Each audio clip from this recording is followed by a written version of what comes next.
barayakita.com.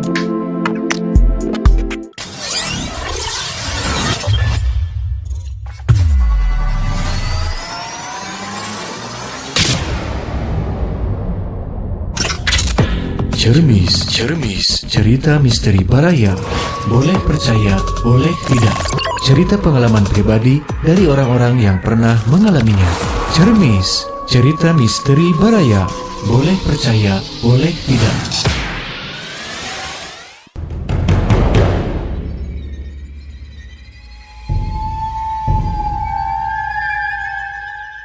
Selamat malam Baraya, kembali saya hadir menemani malam hari Baraya di kesempatan hari ini, hari Kamis malam ya. Tentunya saya Kak Ahmad hadir kembali di ruang dengar Baraya dengan obrolan-obrolan yang tentunya sangat asik untuk diobrolkan. Wah, bukan sesuatu yang menakutkan. Tapi di sini kita akan membahas tentunya sesuatu hal ataupun cerita di program kesayangan kita, Cermis, cerita misteri Baraya, boleh percaya, boleh tidak. Dan seperti biasa juga kepada kami ke inbox dari Baraya Kita Official ada beberapa cerita yang dikirimkan yang tentunya nanti akan saya coba bacakan ya. Ataupun juga seperti biasa juga ada yang hadir pada malam hari ini menemani saya sambil bawa makanan ke studio. Terima kasih ya. Ada juga yang melalui telepon, melalui WA juga menyapa-nyapa. Terima kasih sekali lagi ya. Dan pada malam hari ini kita akan membahas ataupun saya akan mengajak Anda untuk kita ngobrolin ya. Ngobrolin perjalanan ini murni perjalanan saya pribadi nih Baraya. Kemarin saya sudah melakukan sebuah perjalanan yang begitu jauh, kurang lebih ya 5 jam melalui jalur darat ya. Dan melewati beberapa tempat, kemudian ada juga sampai kita di salah satu tempat yang memang tidak ada perumahan di situ ya, jadi memang hanya kebun-kebun dan hutan-hutan gitu ya. Tapi sebelum nanti saya bercerita, seperti biasa ada teman saya yang selalu baik hati hadir ke studio ya, membawakan makanan. Kali ini beliau ini membawakan bajigur dan bandrek Bandung ya. Halo Kang Atan, apa kabar? Halo Kakak, alhamdulillah baik Kakak. Kali ini membawakan oleh-oleh apa nih buat aku nih? Ya sesuai dengan suasananya ya, yang hangat-hangat. Betul. Selain tadi ada apa? Bandrek dan bajigur. Bajigur. Saya juga bawa awug seperti itu. Aduh, mantap kieunya. Biar hangat ya. Betul. Karena baru turun hujan ya tadi ya. Nah, betul. Pada malam hari ini jadi mantap banget nih sambil mendengarkan Cermis ya, sambil nyuruputnya bajigur dan bandrek ya. Nyuruput kopi, nyuruput naon ya? Kopi. Bajigur, bandrek. Nah, awug ditambah ku awug sabat. Naon tah sabatan. Atau juga identikna teh ulen ketan. Aduh, tah ulen. Tapi ari ulen teh sok dijadikeun sajian taranya dina sasaji teh aya ulenan. Sok sih. Awug oge meureunnya. Awug oge jarang sih. Awug teh tapi filosofi makanan awug teh berbentuk kerucut cenanya aya hartosna eta teh sama dengan tumpeng nih. Nah, seperti itu. Nanti kita ngobrolkeun tentang filosofi makanan ya. Karena pada malam hari ini mah kita nih Kang Atan mau seperti biasa saya mau ada menceritakan Alkisah Cing Kang Atan aya cerita apa sih di minggu ieu Kang Atan ka mana wae mungkin aya cerita anu dibagi tentang cerita misteri yang dialami gitu, atau aya anu bercerita karena yang aneh yang karena pasti aya wae nya, maksudnya tuh pasti ada terus nih Baraya ari ngomong ke nu kitu mah desok aya wae gitu. Bener tuh. Nah, ceritana apa sih, cerita apa nih? Karena ayat tuh maksudnya teh ada enggak sih kira-kira hatan keheranan yang sampai sekarang ya belum terpecahkan gitu menjadi misteri gitu. Kalau yang dialami tuh minggu-minggu kemarin ada sih. Gini Kakak ya. Kan di samping rumah saya tuh lagi bikin rumah lagi. Belum jadi ya. Belum jadi. Dulunya rumah itu pohon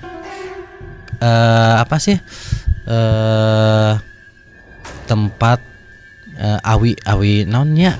Namun di lembur mah siga naon sih bambu, pohon bambu gitu kan. Pohon bambu kan, pohon bambu itu wah banyak bambunya, banyak ya pokoknya meredupkan tempat, misalkan bisa jadi adem seperti itu kan ya. Tangkal awi cek bahasa Sunda makannya. Nah gitu. Nah sama yang punya rumah itu, punya tanah, dibabat sampai itu. Terus nawarin ke saya, Atan sok beli cenah, tahu jadi lah. Nah berapa Pak? Segini ini udah dibikinin aja rumah. Ini teh jadi si tangkal awi teh udah nggak ada aja. Nah dibikinin rumah. Jadi si tangkal mimitinya awal mulanya itu jadi kebon awi gitunya, mau dibikin rumah. Oke. Terus kumaha tah? Nah udah jadi rumah biasa ini. Nah perlahan sama Atan kan di keramik, di pasangan ini. Pokoknya supaya bisa dipakai untuk ya santai-santai lah. Nah kebetulan kan sekarang zamannya tetangga-tetangga itu suka botram seperti itu, kumpul-kumpul. Nah suka di rumah yang kosong itu. Tapi di bawahnya kamar mandi, dapur itu udah beres, udah tinggal pakai. Ya suka dipakai kalau misalkan botram tuh masaknya di situ Kak. Atau juga masak di situ. Nah suatu malam lagi asik-asik nyanyi kayak karaokean gitu. Ada salah satu si ibu, padahal jauh ya mau ke tangga ke bawah tuh. Dia kayak mau duduk gitu di kursi, nggak taunya tuh jatuh ke bawah. Terus sambil guling-guling, berguling terus berguling itu sampai ke bawah. Udah berhenti guling-guling lagi. Tapi si ibunya tuh kayak yang nggak yang nggak ngerasa sakit, kayak yang biasa kita yang ngelihatnya sampai histeris. Oh, tapi kudiama tidak terasa tidak terasa nyerinya. Iya. Padahal itu teh gogolepakan gitu ya, atau gulitikan di tangga. Coba tangganya tuh tangga yang belum jadi, masih si kasar-kasar tangganya itu. Nah, yang ditakutkan kan bisa jatuh ke bawah, bisa lebih parah lagi. Oke. Begitu tes ibunya tuh masih bisa berdiri ini. Kita yang ngelihatnya malah yang histeris sambil ngejerit-jerit gitu. Jadi Ari setelah kejadian tersebut si ibuna maksudnya apa yang dia rasakan sih, kan kita ngelihatnya dia jatuh. Pas ditanya apa sih sebenarnya dia? Tapi enggak kayak yang enggak sakit awalnya mah gitu. Nah berapa hari kemudian baru kan kita tuh sebagai tetangga takut ya, pagi-pagi sama saya udah dikasih obat untuk pegal-pegalnya. Nah baru terlihat tuh 2 hari setelahnya mungkin baru ada kelihatan hitam-hitam seperti itu. Itu menjadi suatu keheranan tersendiri ya. Kenapa ya bisa seperti itu? Padahal agak jauh. Kenapa bisa jatuh ke situ? Padahal agak jauh. Gak tahu kursinya yang nyerodot kayak gitu. Bisa aja ya kata saya tuh. Oh mungkin kursinya atau posisi kita duduknya nggak pas, bisa aja. Gitu. Jadi Baraya memang kadang kalau kita melihat sesuatu cerita yang misteri itu memang kita tidak, jawabannya tuh kenapa ya, bahkan ada yang tidak terpecahkan gitu ya. Itu teh kenapa bisa terjadi, dan kalau misalkan secara logika dicerna kok bisa hanya ya itu tadi, boleh percaya boleh tidak kan, gitu. Aduh terima kasih ya Kang Atan ya berbagi cerita pada malam hari ini ya. Pokoknya ayawe cerita aja si Kang Atan tehnya, iya mah si bapak pencerita sugan.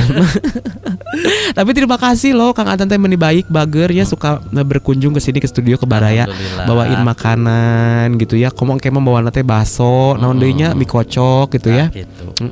Gitu kan. Nanti main sama Kahana ke sini ya. Diajak si Kahananya ya. Oke, Kang Atan mau di sini dulu sama aku, mau keluar dulu ya sebat-sebat heula iya mah. Ya. Oke, kelas sabar ya, saya mau cerita dulu nih. Karena cerita saya belum beres ini. Saya cerita untuk Baraya ya. Jadi cerita nate perjalanan malam yang mencekam kemarin tuh ya. Siap, dilanjut. Nuhun Kang Atan. Ya. Nah itulah Baraya tadi apa ya, mengenai cerita dari teman saya nih Kang Atan yang tadi punya cerita misteri yang tidak terpisahkan ya, tentang ada suatu kejatuhan ya, ada yang terjatuh tapi ternyata dia itu sebenarnya antara, kalau misalkannya dikaitkan mungkin aya nu narik gitu ya, atau mungkin dia memang jatuh sendiri gitu kan, aneh. Terus dia anehnya juga dia nggak merasa kesakitan katanya, padahal jatuhnya parah. Itu kan mungkin si ibunya punya pelindung gitu kan, ada yang tarung atau apa ya, itu nggak tahu juga ya. Tapi yang jelas Baraya, saya tuh mau cerita perjalanan kemarin di sebuah tempat gitu ya. Tempatnya cukup jauh karena saya menempuh waktu itu kurang lebih 5-4 jam. Dan yang paling ini saya tuh bertiga. Jadi ada adik saya sama suaminya. Kemudian saya juga bawa anak bayi berusia 10 bulan, dan juga saya bawa daging segar atau makanan di bagasi mobil ya. Jadi saya memang mau pergi ke kampung halaman gitu, perjalanan dari Bandung. Nah kemarin itu ini benar-benar kenapa disebut mencekam, karena selama saya di perjalanan di dalam mobil tersebut itu memang yang saya rasakan itu ya Baraya, agak sedikit menakutkan ya. Kenapa menakutkan? Karena kalau misalkannya di notice sekarang gitu ya, diingat kemarin itu malam Jumat Kliwon, terus kondisinya tuh bawa bayi gitu kan, terus bawa daging segar yang katanya kan yang katanya kan banyak mitos yang beredar bahwa yang namanya daging segar dan juga ada bayi itu kan biasanya ada beberapa makhluk halus yang memang senang dengan hal seperti itu gitu kan. Aku baru sadarnya tuh sekarang gitu kan.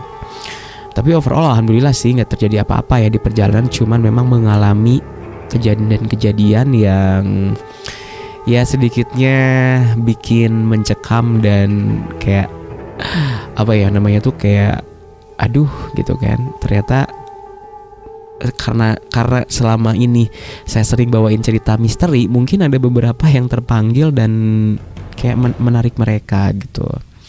Jadi ceritanya itu pergi dari Bandung itu pukul 9 ya, 9 malam.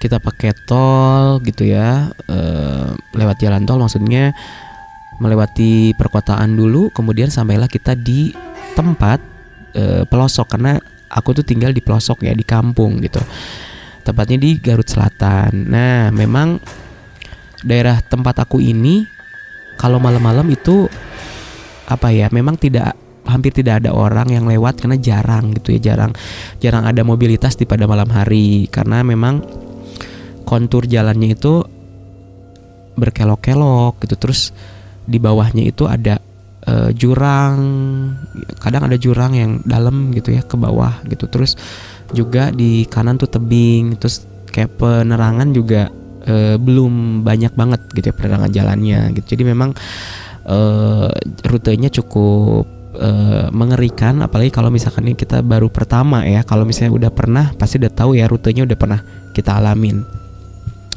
Nah akhirnya sebelum melewati perkebunan, aku udah feeling gini ya, maksudnya itu memang mindset ya dari awal, udah kayak aduh kayaknya ini bakalan ada sesuatu kan, mikirnya udah ke situ gitu kan. Akhirnya kejadian gitu kan. Nah pas sebelum lewat kebun sama hutan itu, akhirnya aku bilang ke ini tolong periksa dulu kendaraan ya, takutnya mogok atau gimana kan, misalnya tiba-tiba bannya kempes, aduh itu nggak banget ya. Dan itu tuh jam 11:30 loh, kebayang ya, 11:30 akhirnya setengah 12 nyarinya. Kita dapat pom bensin, terus kita akhirnya isi angin juga ya, segala macam diperiksa, akhirnya udah kita jalan gitu kan. Nah akhirnya awal-awal ya udahlah enjoy aja, karena memang nggak ada masih ada rumah, masih ada orang-orang di situ, mungkin ya ada perumahan gitu, ada kehidupan yang jualan. Akhirnya tibalah kita di suatu rute yang memang kurang lebih beberapa kilo itu tidak ada kehidupan, dalam arti kehidupan manusia, tidak ada rumah di situ ya, tidak ada rumah, pokoknya itu hanya kebun-kebun, yaitu kebun teh, kebun sayuran, ada pohon-pohon gitu ya. Jadi rutenya seperti itu. Aku di situ udah baca-baca, kondisi aku mungkin bawa bayi, terus bayi itu udah kayak mau nangis gitu ya. Aku langsung baca doa-doa segala macam gitu kan, minta perlindungan segala macam. Ya udah akhirnya mulai deh gitu kan. Ngelihat kiri kanan udah kayak merinding banget gitu kan. Kita ngelewatin kayak tebing, tapi tebingnya itu bebatuan gitu kan. Terus aku bilang ke adikku yang bawa kendaraan, udah aja kita jangan mepet ke kiri gitu, karena aku tuh kayak takut gitu kan. Jangan mepet ke kiri, udahlah agak ke kanan aja, soalnya kalau malam-malam memang nggak ada kendaraan ataupun orang lewat situ. Ternyata bener nggak ada satupun aku menemukan motor atau mobil yang lewat di jam itu tepat di pukul 12 ya. Di pukul 12 aku lewat situ. Akhirnya udah mulai tuh ada ngelewatin lokasi kecelakaan. Jadi di tempat tersebut setahun yang lalu aku melihat dengan mata kepalaku sendiri ada 3 kecelakaan yang terjadi ya, berturut-turut. Setiap tahun di situ memang selalu ada kecelakaan gitu kan, entah itu ada motor yang terperosok ataupun misalkan mobil terguling ya. Dan yang paling parah adalah ada kecelakaan mobil travel di mana dia itu korbannya itu tewas. Berapa orang? 3 orang di situ di tempat itu kan. Itu yang paling bener-bener ngebuat aku takut gitu ya. Akhirnya lewat di situ, lewat lokasi tersebut, dan ternyata benar-benar ngerasain banget yang namanya bulu kuduk merinding banget pas lewat situ. Jadi kondisinya itu jadi katanya tuh kejadiannya itu ada 2 tiang listrik di situ. Jadi mobil itu kan harusnya dia belok gitu ya. Nah entah kenapa dia itu malah lurus sehingga sisi kanannya itu kena tiang listrik, dan mobil itu terjun bebas ke jurang sedalam 5 meter ya. Dan itu kejadiannya tuh malam hari juga. Akhirnya aku baca pas di situ ya kan, mobil berjalan perlahan, tiba-tiba gitu. Mobil tuh tiba-tiba kayak mau mogok. Itu bener-bener langsung adik aku itu langsung teriak ya, astagfirullahaladzim kata dia. Dan dia kayak dia ngerem mendadak dan dia mau berhenti di situ. Aku nggak tahu kejadiannya apa, tapi aku langsung istighfar. Aku bilang udah lanjut aja. Aku bilang lanjut aja lah, nggak ada apa-apa, lanjut. Dan ternyata aku nggak tahu, tiba-tiba adik aku tuh kayak ngeracau, ngomong sendiri gitu ya, ngomong sendiri segala macam pakai bahasa Sunda, kayak dia ngobrol dengan orang gitu kan. Aku tidak mau aku yang penting dia sadar. Aku bilang takut juga gitu kan, dia bawa mobil terus tiba-tiba ngomong atau pikirnya lagi kemana, mau berhenti juga takut, mau dilanjut juga takut. Aduh ini gimana gitu kan. Akhirnya aku ini ya pundaknya istighfar dia kembali. Kita ngelanjutkin perjalanan. So aku bilang yuk kita baca doa, baca istighfar, baca segala macam ya, karena aku seorang muslim, aku baca doa ayat kursi segala macam. Aku nggak berhenti, dan alhamdulillahnya tuh bayi yang aku bawa ini dia tidak menangis sama sekali. Dia benar-benar tidur ya. Aku udah baca doa itu, aku nggak berhenti sampai akhirnya tiba di rumah itu pukul 1 dini hari. Dan akhirnya aku tanya ke adik aku gitu kan, sebenarnya kamu lihat apa tadi di jalan itu gitu kan. Katanya dia kaget karena memang dia bisa ngelihat gitu ya, maksudnya sesuatu menunjukkannya tuh ke dia. Kalau ke aku tuh kayak kerasa ininya aja, merindingnya itu kayak kayak bukan, kalau bahasa itu baal atau apa ya, kayak tubuh tuh kayak merinding gitu, dingin banget sampai bulu-bulu tuh kayak berasa berdiri semua gitu. Terus aku tanya, kamu sebenarnya tadi lihat apa gitu kan. Ternyata dia jawab, dia ngelihat ada 2 sosok yang mau kelindes sama dia. Terus sosok itu kayak tiba-tiba muncul, yang satu katanya tangannya berdarah-darah dan kayak mau patah, yang satu lagi mukanya hancur penuh darah, dan tiba-tiba katanya dia ikut ke dalam ngedeketin bayi dan duduknya di samping aku, dua-duanya dong di jok belakang. Akhirnya makanya dia kayak berdialog ngomong itu, dia benar-benar gak sadar dan dia ingin mengusir, menyuruh dia untuk turun gitu. Dan ternyata memang dialog yang terjadi itu katanya sih dia minta didoakan gitu. Akhirnya udah nyampe rumah, aku nggak tahu adikku tiba-tiba kayak tidur gitu, pusing kepalanya, minta air putih didoakan. Alhamdulillah kita baca doa, nggak ada yang ngikut satupun ya. Jadi intinya bener-bener ya di perjalanan pada malam hari itu, kalau nggak berdoa, nggak minta perlindungan, kita nggak tahu ya nasib kita gimana gitu. Karena kan kalau yang kayak gitu biasanya dia nyari teman juga kan gitu, Baraya. Aduh, pokoknya itu salah satu cerita yang memang bener aku alamin sendiri ya, Baraya. Di sampai sekarang aku kayak, bener gak sih adik aku tuh ngelihat yang seperti itu, atau memang dia hanya halusinasi atau bagaimana? Itu terserah Baraya mau percaya mau tidak. Yang jelas itu adalah cerita aku pribadi ya, Baraya. Oke Baraya, terima kasih ya yang sudah menyimak Cerbis pada malam hari ini. Baraya mau beristirahat, mau tidur, jangan lupa berdoa ya, dan juga selamat beristirahat. Terima kasih banyak, selamat malam, dan sampai ketemu di Cermis berikutnya. Demikian Cermis kali ini.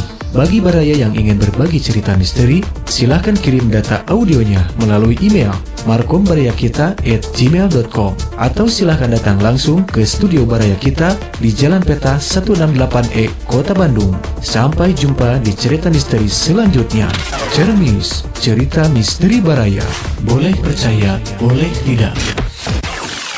Baraya Kita, berita positif dan inspiratif, serta info wisata, bisnis, kesehatan, dan pendidikan.